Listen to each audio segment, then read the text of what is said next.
Zyra kombëtare e auditimit ka zbuluar se në 10 kontrata të mëdha për punë publike të nënshkruara nga Komuna e Prishtinës janë bërë ndryshime të konsiderueshme në sasitë e punëve të realizuara, pa amendamentuar kontratat dhe pa marrë aprovimet e kërkuara me ligj.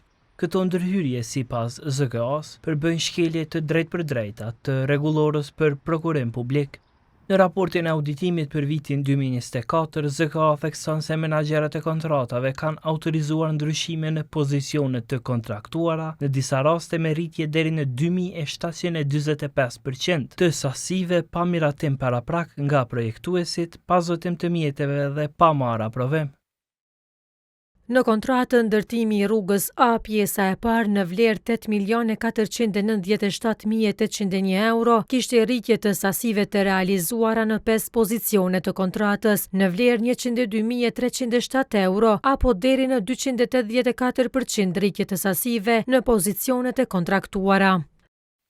E në kontratën për ndërtimin e krahëve të rrugës Muharrem Feyza me vlerë 486.000 euro, është evidentuar një rritje prej 2.745% në disa pozicione. Gjetjet e ngjashme raportohen edhe në kontratat për ndërtimin e rrugëve Prugovc-Leban Barilev, ndërtimin e tribunës për KF Rami Sadiku, si dhe në projektin për rregullimin e varresave të dëshmorëve në vitit e Marrevcit, ku sasitë në disa pozicione janë rritur për 694%. Sipas ZK-s, mungesa e analizave paraprake dhe mosrespektimi i procedurave ligjore rritin rrezikun për manipulime me pozicionet e tenderëve dhe tejkalim të buxhetit të kontratës. Këto kishin ndodhur si rezultat i mos funksionimit të kontrolleve në menaxhimin e kontratave, mos planifikimit të mirëfillt të projekteve dhe ndryshimeve në kushtet e terrenit me mendimin për t'i bërë projektet më funksionale.